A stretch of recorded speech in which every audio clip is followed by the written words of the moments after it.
What's going on, everybody? My name is Sean Anderson. This is the Higher Frequencies Podcast Show. I just wanted to thank everybody for tuning in to the last two episodes I released this year. Your support means everything to me. Today I do have just two very special individuals who I've had the chance to a pleasure meeting and just had some good conversations with. But first, let me explain what Higher Frequencies is. Higher Frequencies' objective is to promote higher learning, higher achieving, higher vibrating individuals who are willing to go over and beyond for the lifestyle that they want, exemplifying or having great vitality in their journey or success. And I feel like you guys exemplify that. Today we have Courtney Hale and Ever Gray. How y'all doing today? Y'all good? What's up, Ev? How you doing? I'm doing good. Good? You doing good? Yes. For sure. Can you hear yourself? Yeah. Cool. What do you think about the studio? I do like it, but in my mind, this just seems like when I do videos at home in my room. But what I don't have is I don't have these cameras. I don't have people in front of me. I don't have microphones in front of me. I don't have anything in front of me, literally. And this just seems like the best thing in my life. Yeah, for sure. I'm hoping I can make this a good experience for you and your father. Okay. Okay. Courtney, how you doing? First of all, you good? You doing well? If she's smiling and she excited, man, I'm Yeah, cool. for sure. That's Absolutely. all I care about. Absolutely. Just doing some due diligence on both of you guys. You guys have quite the story. You and your daughter, y'all both have quite the story. And I first want to say, and just forgive me if I'm looking at the outline, things like that. I just like to be I like to keep the fluidity of the podcast show going. But first, let me just reintroduce. Courtney is a business owner of Knowledge Bank Nashville, also Super Monkey Kids company, and has been doing financial literacy for about 8 years now. About 8 years, yeah. Okay, and also you were put into the 40 under 40 honors for TSU alumni, correct? Yeah. So congratulations on that. That's quite the honor. That. Yeah. So you've been obviously your reputation precedes yourself. What made you be on the pursuit of financial literacy? Yeah, man. First, thank you for having us. Absolutely. This is, we're really excited, obviously. Yeah. But you talk to most black people, people of color, and money plays some type of role in how they grew up. And far too often, it's not a positive story, and that was the case for me. And I graduated college, and I got all of the experience and education that I needed to make a difference. And so, I used to hear people say all the time, like, man, I wish I would have known about credit earlier. I wish I'd have known about investing earlier. I wish I would have did this when I did this. I wish I wasn't blowing my money and I was starting a business. Absolutely. And so I was in a unique position to leverage my experiences to be a solution that everybody was looking for. And, just really being motivated by not dying with a dream and not dying with an idea. We took what we had and we started something that was really special then, but it's just having so much more impact now. Absolutely. And Ev, this question is for you. Have you learned a lot about money through your father? Yeah, I have until when my dad first started his business. My mom and dad started teaching me the business he started when I was 2 years old. Okay. I didn't even know, before they even taught me what this business was, I didn't even know my dad wanted to open a job. I didn't know he wanted to spend money and have money from people who he has been selling banks to. Right. I do help him send them out, but what I really help him do a lot is put the banks together and put them in the box to send them out to the people who people ordered the banks to. Absolutely. And You do a lot of promotions too. You do a lot of videos for us. I've seen the Instagram. You do a lot of videos with your father. And one of these videos I did with, it was a knowledge bank video, but I did it with my cousin. And we gave them, if you guys order the bank, we're going to ship them out today. And you guys will get a Super Money sticker and a Super Money family tip to do the things to teach your children with the banks. Instructions to do to you. With that education that you've learned, do you feel like that's something that kids need, and we need to make that more prevalent amongst the youth? Well, I do think that kids should learn more things that they should do that's more challenging for them, right, so they can do more hard things that they didn't do that time they were younger. But the time they were younger, they can still do hard things. Yeah, absolutely. Because that will make their brain more challenging for them to learn. So when they get a bank, if they're younger, older, it doesn't matter. They can still have the bank and learn about spend, save, and share. Now these banks that are spend, save, and share, I don't know if I said the order correctly. Save, spend, share. Save, spend, and share, yes. So these banks that we help kids with will help them share, spend, save. So if they wanted to share money with people that were homeless, or they wanted to save money for, was it Spend Sunday? Sunny days. No, Sunday when we used to share Sunday. Share Sundays, or if they wanted to spend money on one thing they wanted, or if they wanted to save their money for something they wanted.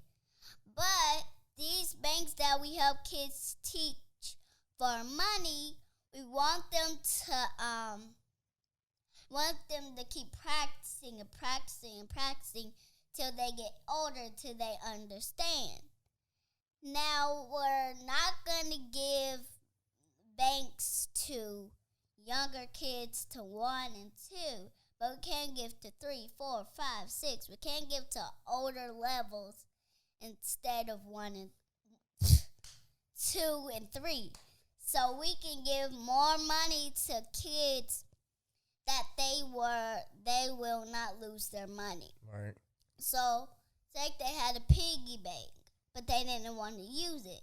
We gave them 3 banks for them to keep.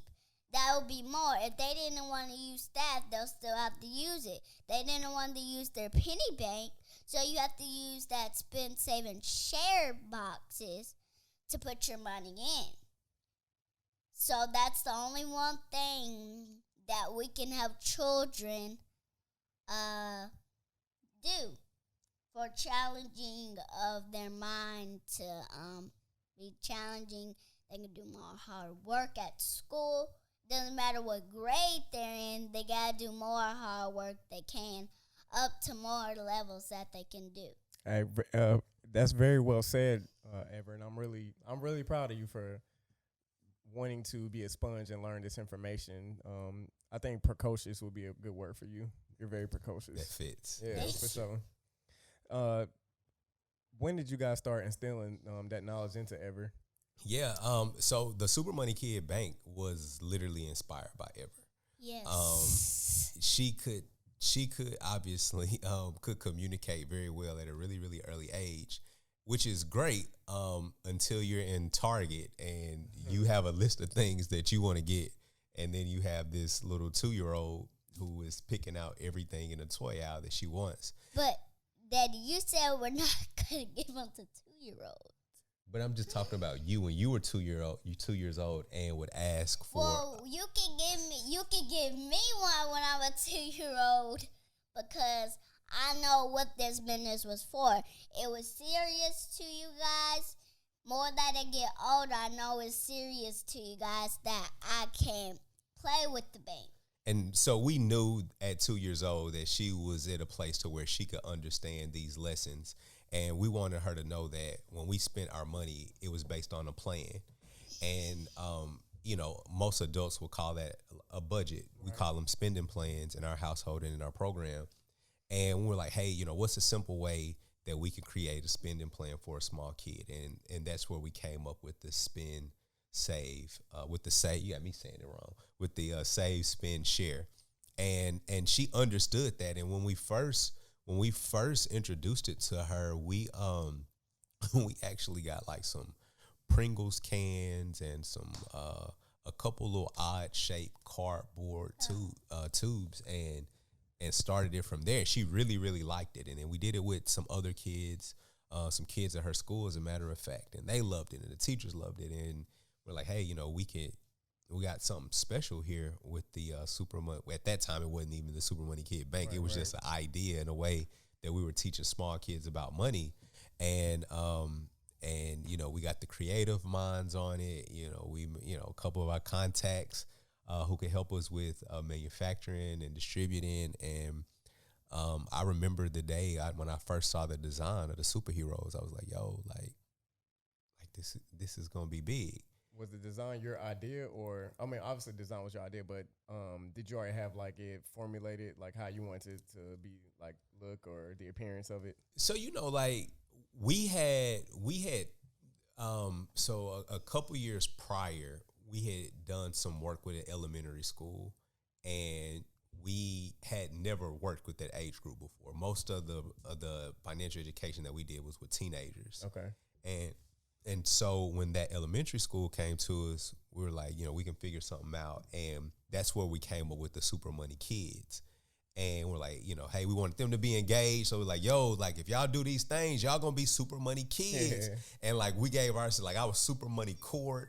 And then we had Super Money Alexis and Super Money Montez. And we're like, if y'all want to be Super Money like us, y'all have to learn these things. And so the kids were like really excited at the end of the program. Super Money T is Super Money F.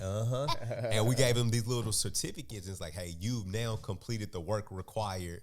And so from this day forward, you'll be Super Money Ever, Super Money whoever. And man, the kids loved it. And we're like, man, I don't know what we're going to do with this. We don't work with small kids, but if we ever come back to it, we'll make sure we use this Super Money thing. So when we were working on the banks and we were kind of trying to figure out like what was going to be the theme of the bank, how were we going to make it, I immediately knew it, like, yo, we're going to bring the Super Money Kids back.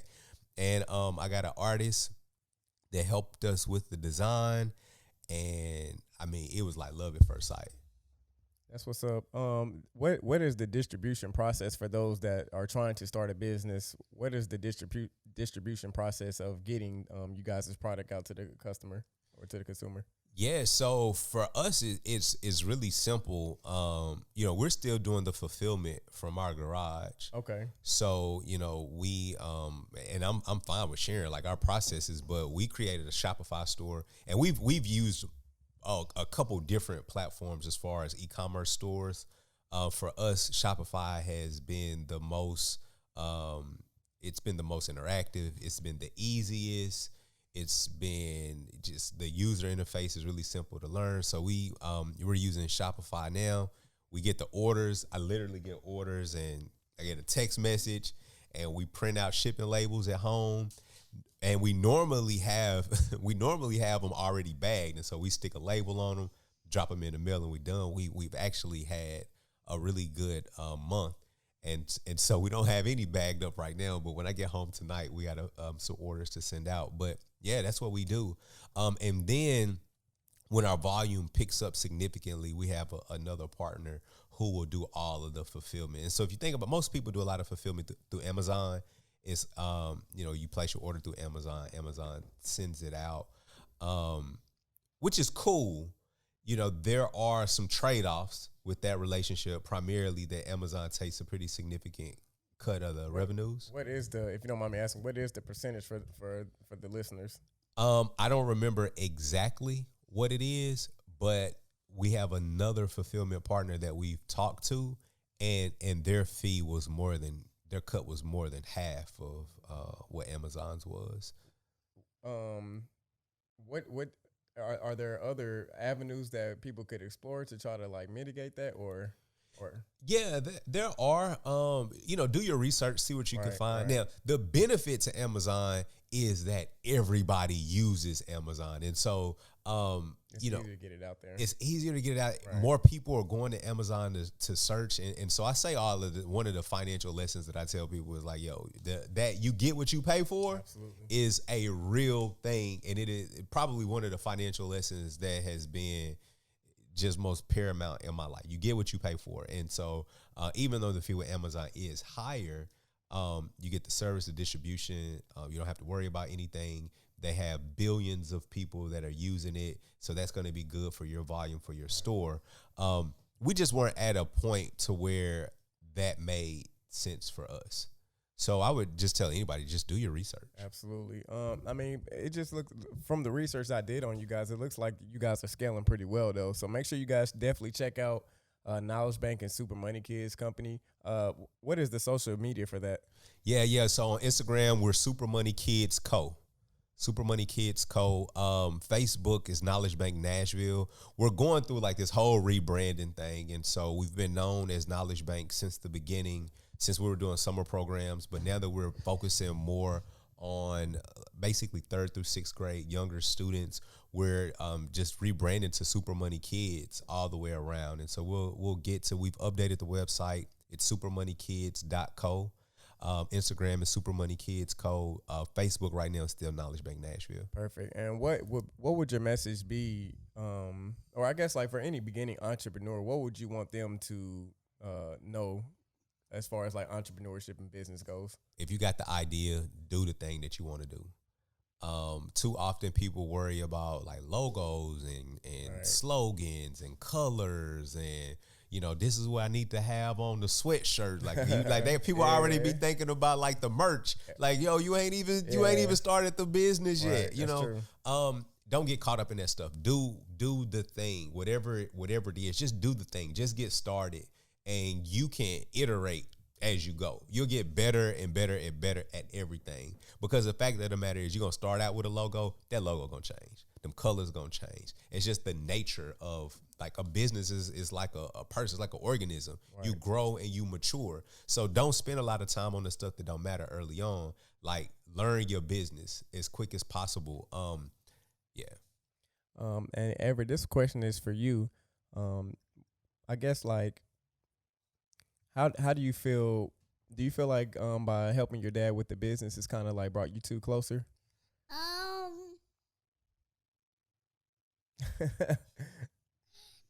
Well, yeah, but when we started to sell the banks, it was, to me, when I first knew my dad was starting this business, when it was my first time of this. Right. I went to, I don't know if it was a high school or a middle school. I went to the first school he teach. I don't know, the first, the second, I don't know, but I went to one of them. And So prior to this, you were teaching, Courtney? No, I wasn't. She's just talking about one of the schools where we were doing the program. Oh, okay. And she got to like visit and sit in and Cool. watch and so of course be when heard. I saw my daddy, when I saw my father up there talking, I'm like, I wasn't saying anything. I was just looking straight at him. And I'm like,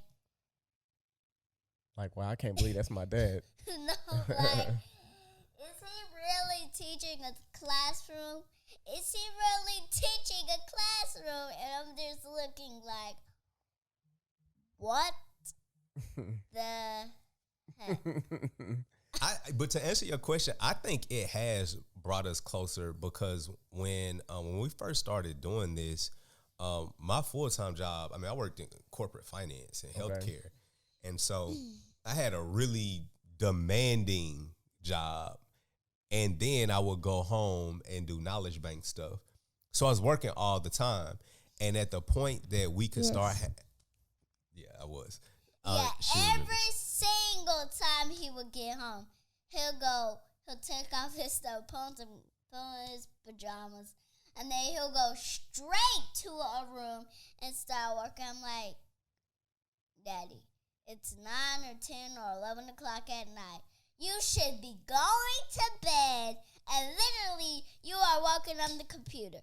All you do all day long is work. You know, that says a lot about your father, though. Work. And He's not even take one day off of work for him to just get some sleep. Seriously. You know what? Seriously. I was gonna say, Everett. Do you know what? Something I took from your father, though. On TV. Let me read this to you. Oh no. And I'm pretty sure he may or may not say this to you, but it goes something like, whoever has like the most sacrifice, wealth will follow. That really stood out to me. What I guess like that's like a sentiment of your father. Like he's sacrificing a lot for you. You know what I'm saying? Like he wants to provide a better life for you. What do you have to say to that?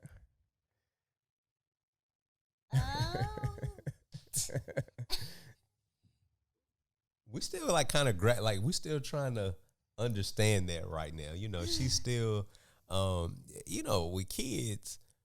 He still teach me a couple things of the knowledge bank. Okay. They'll come with kids, you know. And this is I'm experiencing now because I'm a little bit older, and I used to hear this when we first had a child.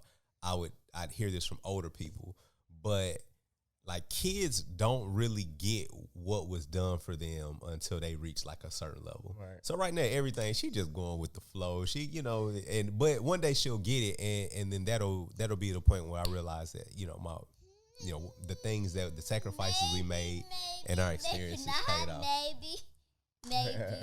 But maybe not.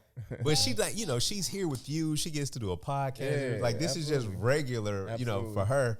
One day she'll. This feels like right now. This is feeling like I feel like I'm just in the sky. Yeah, feeling good. But she's gonna look back on this one day and be like, I was doing podcast interviews at 6. That's not normal. Right. Yes, So it is normal. it's normal for her. Right. Yeah, But exactly. For us, I guess for me, it wouldn't. Yeah, man. So, but the work has brought us closer, you know, to go from working all the time to then to actually be able to work with my daughter has been great.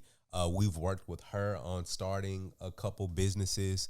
So there are a few things that she's done with friends where she's made money, and she has earned her own money. She has made money, and they've done well. And we just want to continue to just nurture that entrepreneurial spirit. Absolutely. You know, we believe that Ever has some unique talents. We want to nurture those talents, and we want to get on the microphone in front of a camera, and that's her talent, right? Daddy, I But have all kids, thousands of talent. but all I can kids do a have talents, and it's our jobs as I do a parents, headstand, siblings, do a backbend, teachers a right. to nurture those kids' talents so they can be the best them and live the life that they want to. And money plays a part in being able to do that. And so that's kind of how we bring it all together. Absolutely. And again, that's why I really appreciate, honestly, both of you two being here. I would say, yep, on the other side. There we go. That cord come out. There we go. I mean, Yeah, you're doing I too was much. just doing this and then the thing. It's all good. But no, seriously, Ever, Courtney, honestly, that's why I do have y'all here, because y'all exemplify a higher frequency, and that's what this platform is about, honestly. Yes. So this is a episode with Courtney and Ever. I'm Sean Mike. We're gonna take a quick break, and here's a message from my sponsor, Higher Frequencies. The Super Money Kid Bank is an educational and interactive personal savings bank for children. The bank teaches students financial responsibility, focusing on 3 money habits: saving, spending, and sharing, ensuring that our students are best prepared for the world that awaits. 5, 4, 3, 2, 1, starting. Welcome back to Higher Frequencies. Again, I have two very special individuals with us. I want to kind of switch gears now that we kind of laid the premise down about who we have. So 2020 kind of has been, obviously unprecedented year for the world, to say the least. And you guys have honestly experienced quite the year as well. First off, it was just I did see that the business that you were working out of, it got kind of disintegrated by the tornado. What was that experience like? How were you able to still kind of like keep things going and just rebound from that? He did. So he, when his business, the building where he worked was, he didn't own it.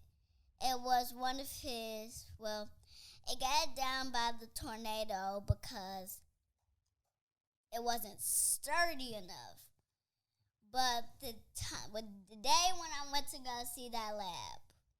Yeah, so the building that we worked in was destroyed by the tornado in March.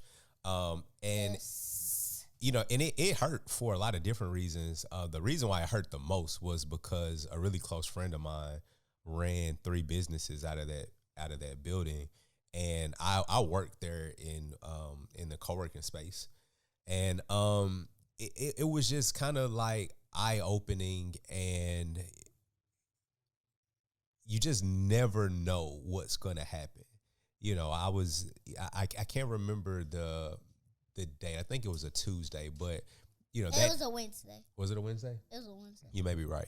So that Wednesday, I went in there and worked. And it was a regular day, and we were all smiles and getting our hustle on, and we go home and we go to bed, and in the middle of the night, a tornado comes through and completely destroys the building. Like, there's just something you don't expect to happen. And people lost their lives that day. People lost their homes. There are people who are still displaced. My friend from school lost her home. We had some really close friends, one of her close friends from school, and we're really good friends with with her parents. They're also business owners, and they have a really successful It's a flower shop. It's called the Flower Shop in East Nashville. Before her house got ruined, her house was a regular house. A regular house turned into a flower shop.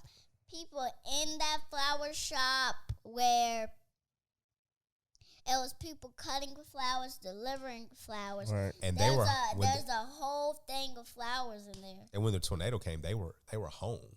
And so, they not only lost the place for their business, they lost their home, and they were so grateful to have their lives, because they very easily could not have been the case. So Absolutely. That brought about a lot of emotions for us personally, and when you're running a new business, some things you just don't want to have to think about, and so there was the emotional factor from that, and the impact on our friends who lost a lot as well. So that was rough. And were there any lessons that you learned moving forward? No, not really. One lesson we learned ever was that you can't take anything for granted. Well, right? Yeah. Because your reality today may not. Your reality right now. Hold on 1 second. Your reality right now may not be your reality tonight. I mean, think about that for a second. Like, what you experience right now, that can change tonight. And so every moment, like, we have to appreciate it. And that's why I just love looking at her talk on this microphone, because, like, this is really, this is really special. Absolutely. And I want to enjoy every second of it while it's happening. Go ahead. Well, the reason why I love the business that we're running is because that I didn't know what my dad was going to do before he run this business. I don't know if he would just do things with us, or he wanted to work, or if he wanted to get a job, or if he wanted to do something. I didn't know what he wanted to do. So what he did was thought about something. Just think. Think about what you want to do. That's what he did. He thought about what he wanted to do. That idea came to him for a reason. It came to him for a reason because he wanted to run a business. Right. He wanted to have a job. He wanted to have money. He wanted to give people something that's special for them. That he wanted to be one part of the business that other people might be running. Other people can be running the same business. But look, he doesn't care because he got that business that came to his mind that he wanted. He doesn't matter if somebody in that ward got that business. He doesn't matter if somebody else in another ward got that business. He decided he wanted that business. He decided he wanted to have super money kids. He decided he wanted to teach people about money. He decided everything he wanted to do with his job. He didn't just stop thinking and just did an idea. He thought in his mind and knew the idea he wanted to do. The idea he wanted to do came to his mind and he did it for him. That's very powerful. And you know you can do the same thing too, right? Yay, I already did the same thing. She's currently doing the same thing. Okay, so fast forward a few months later, you know, you guys experienced the loss, and again, my deepest sympathy and condolences. What's something that for those that's watching, they lost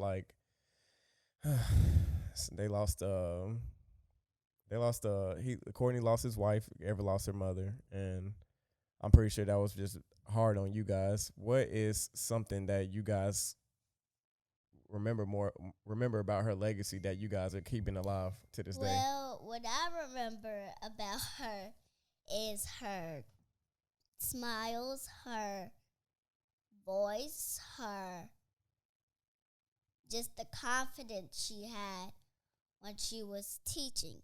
Let me tell you, she was a therapist. A therapist is where she helps kids with special needs. She'll teach them. She'll help them. It's kind of like a regular school. Way different. Way different. Because some people at one school, at just a regular school, they do have things, but it's just a regular school. Now, a therapist is way different because those people have special needs that they can't do what regular people can do. Right. So if they have special needs, then they can do what regular kids do. And what I also remember of her is just her confidence, her just everything of her I kind of remember of her. Yeah, I mean, the confidence was a big part. I mean, she was a person whose personality like commanded respect and love. And, you know, sometimes I remember us being out.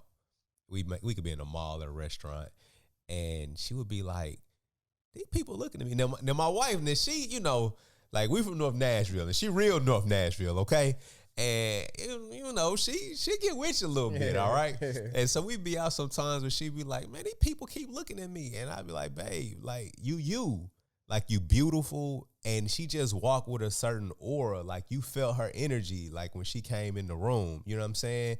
And you can feel everything from when she come in the room. You can feel her. You could feel her you blessing. Could feel it. You can feel her powerful. You can feel her smile. You can feel her breath. You can feel everything that she come into the room with.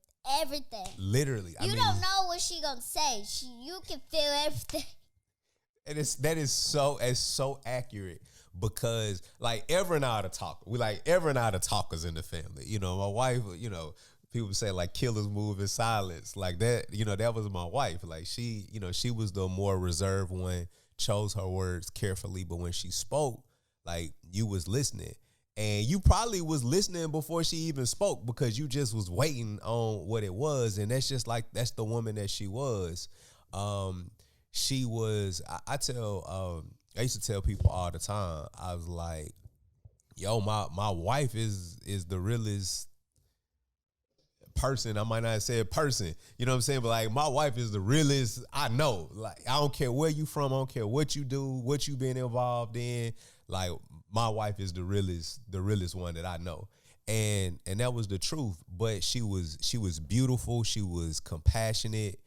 Like she was really like a superhuman. And she, through her work as a therapist, like Ever talked about, like she changed families' lives every day. And we had a memorial for her. I'll let you talk about the memorial, but give me in just a second. And it was a really unique experience, and Ever's going to talk a little bit about that. But there were people who drove through that memorial and like, your wife changed our life forever. Like she met my child when they were 2 and she's 16. Right. And without your wife, we wouldn't be able to do X, Y, and Z. We had asked for some testimonials to highlight some of her work. And we received countless emails to the point where we had created a hashtag where people could just follow because there was no way that we could take all of the feedback and put it into an exhibit. She was special all the way around. She was fly. Like her hair, her makeup, like she was flawless. Like she, it could have been designer. It may not have been designer. It could have came from a thrift shop, but she moved the same. Like she was bad. Like she was bad inside and out. And I think so much of that we can learn from. But she was strong. She went through a lot. I mean, my wife had over 20 surgeries and procedures, and that's hard on anybody's body, But you never know. Like it was important to her to wake up and do Ever's hair, pick out Ever's clothes.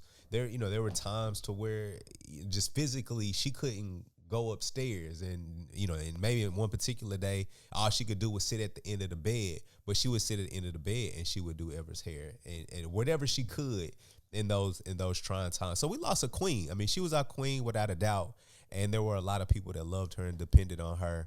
What do you want to say, Ev? So the memorial. So the memorial was different, right? Because we were in the middle of COVID. Middle of nowhere. Well, no, like we couldn't have a traditional. That's one. So the memorial. When I first got there, when I saw that picture of Tia, when I saw those pictures of Tia, that made me realize that she was there. She'll be there the whole time. When everybody drove by, I saw the people who was always there. I saw my school, I saw my teachers, I saw mostly everybody in my school. But when their sign said, "I love you, Ever, I'm sorry for everything," that made me realize that she will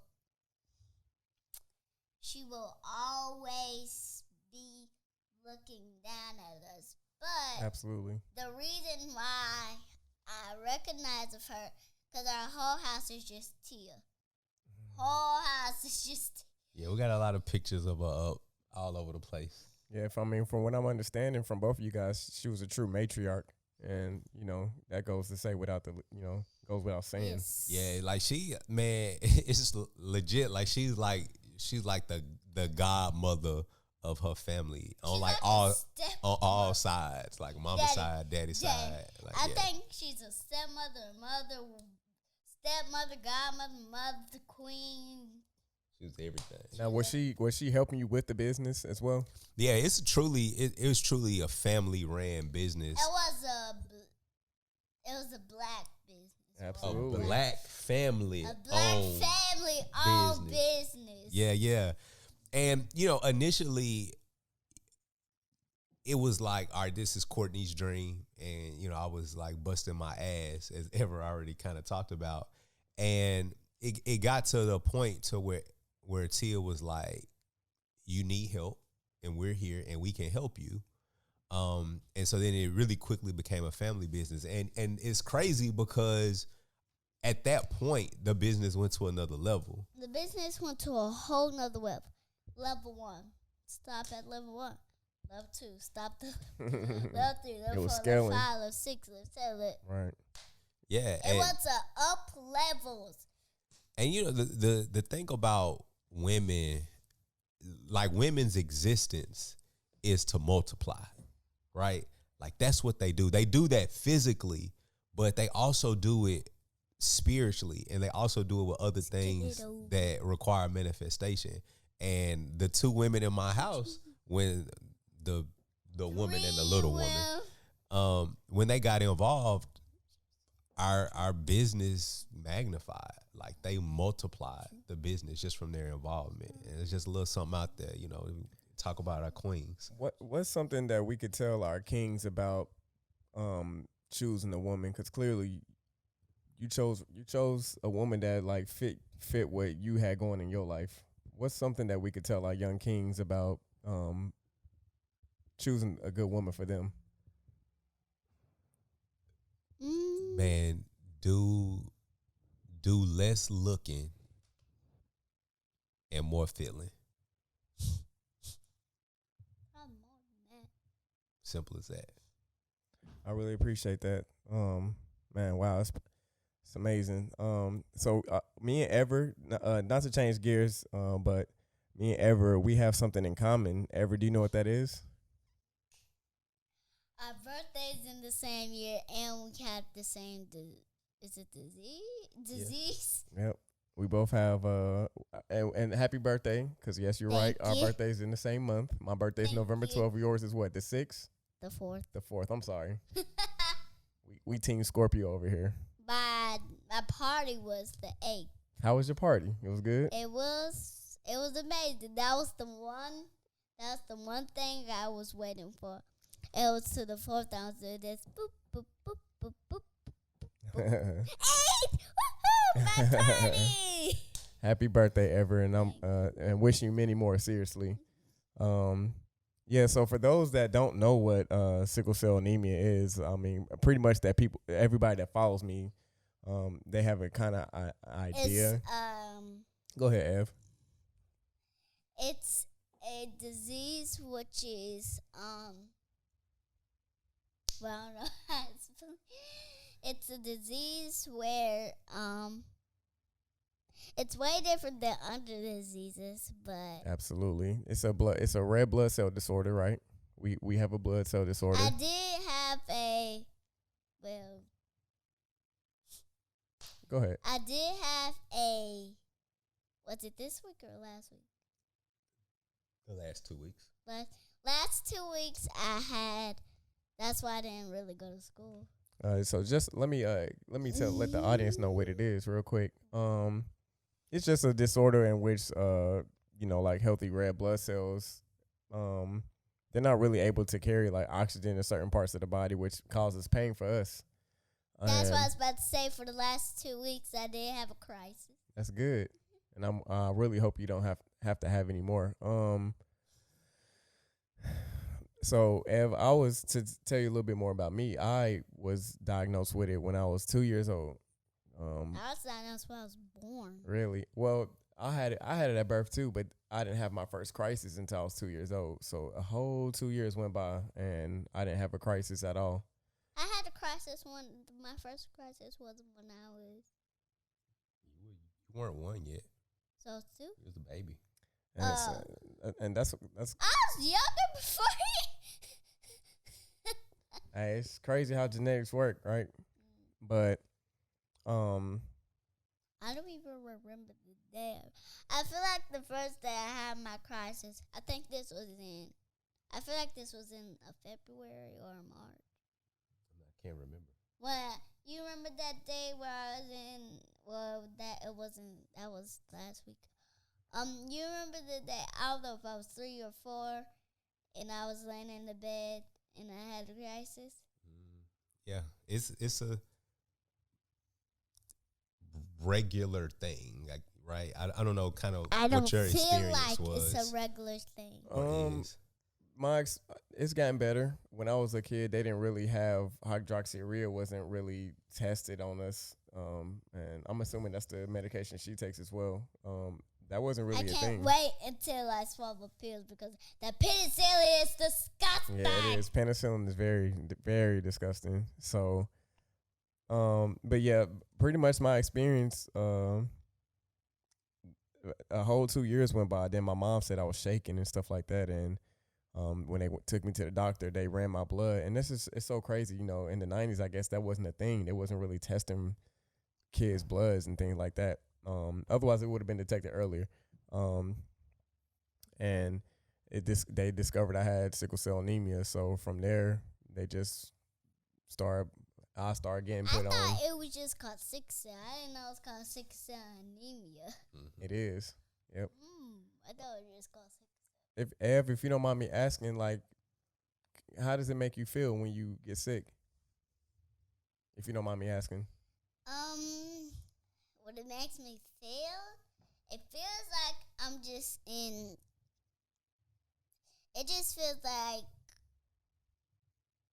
I know I'm having a crisis, but it just feels like that I don't know what I would be doing. Right. Like, for example, if my leg hurts really bad to scale 1 to 10, I'll be hopping on 1 foot. If I have a crisis on my arm, I'll just be doing this. Or if something's hurt, I'll be doing something and just won't really be doing it. Does it kind of make you feel like your body's locking up? It feels like I'm just broken apart. And see, like when I ask people this question, it's really hard to explain. In your experience, Courtney, what have you seen? Like, what works as far as like pain management and things like that? The thing that I believe works the most is getting in like a warm tub. And she doesn't always like it. It's because like when you're hurting, you don't want to move. Right. And we're like, hey, take off all your clothes and get in the tub. But it helps the most. And we just pretty much go into just keeping her comfortable because obviously that's one of the things about sickle cell.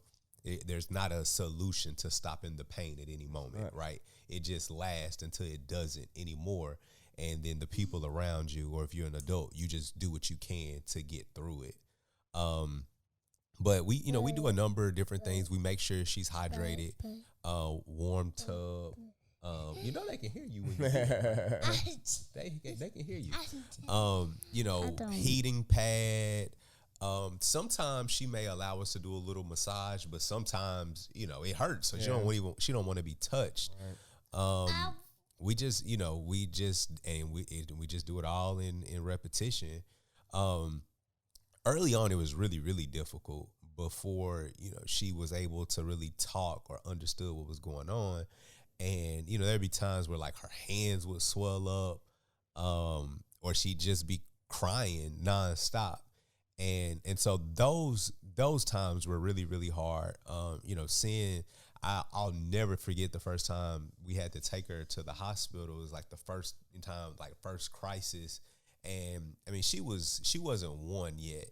And, the pain of not even her just being in pain, but them trying to get an IV into a baby's arm and missing the vein. And, we're first time parents. And so, Was I crying?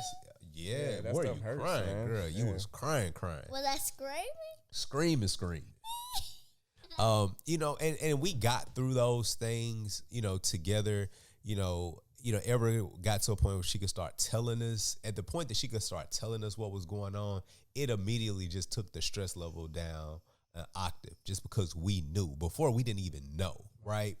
Because I wasn't being able to talk. Right. But we've we've developed the lifestyle to keep her healthier, right? So we don't do a lot of fast food. We control her sodium. We I make want sure she's to hydrated. eat salt, but they won't let me. It's for a good reason, though. It's for a good reason. And really, she's 6, but she's been really mature about understanding why we do the things that we do. Certain things, like bouncy houses and swimming. Swimming. That's a big one. A lot of people they used to be like, why you not getting in? I used to hate swimming. I still do. Because the body temperature changes. Yeah. I like to swim. I know, I And do too. she does I kind of too. stopped though. I just stopped swimming. Yeah. I stopped. I don't want to swim. I want to You know, swim. she's at that age, so we just have to monitor it, and certain things that we do. We buy our scuba suits, right? That actually helps keep your body temperature consistent. But that's our lives, and the thing that we talk about, and that Ever realizes now, and I think she's gotten used to it. Whether it's related to sickle cell or mom or us being entrepreneurs, our lives are our lives. Right. The decisions that we make, they're our decisions. It doesn't matter what other people think or what they're doing. We do what's best for us. And we benefit because of that.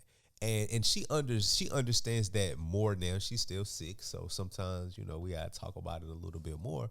But we do our thing. That's how we live our lives. Like we don't look for a lot of sympathy. We appreciate the love and the prayers, but this is our life. Right. And we're gonna make the most out of it. And we got a damn good life. Yeah. We've had a lot of pain, unimaginable pain. But even in the midst of that, we've gotten unimaginable love through those situations. And so it could be worse. And so we just thankful for what we have. We're thankful to have each other. I love this little girl more than she even. Yeah, she's quite the character. Yeah, more than she even realized, man. And so, and she's been resilient. She's been mature beyond her years at times where I couldn't even keep myself together. I had to get a little love and a little inspiration from a 6-year-old, at that time 5-year-old. 4-year-old, 3-year-old. And so we just thankful for the blessings that we have. Absolutely. I mean, you guys are definitely ascending to something greater, and you guys just are a true testament of just resilience, perseverance, and just whatever adjective that's positive. I really appreciate you guys' time, just being on the platform. You guys have an amazing story. Last thing I wanted to ask the both of you, what is something that you guys want people to take from you guys' story to kind of like apply to their life? Go first. You want me to go first?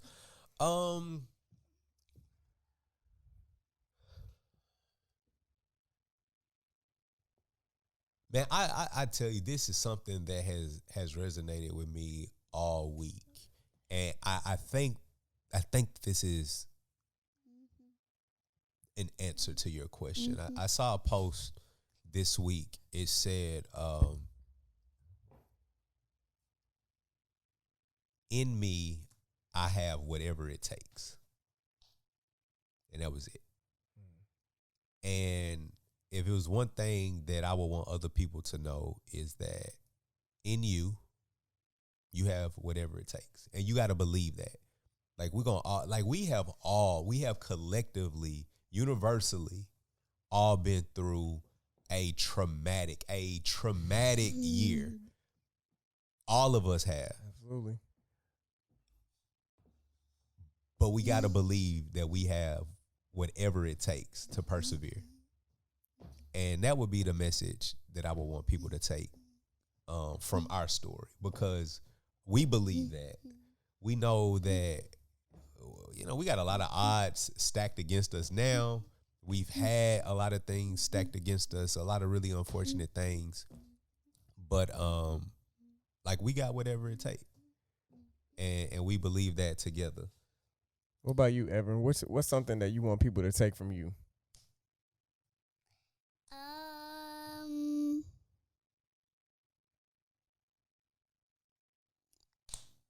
I don't know, really. maybe I can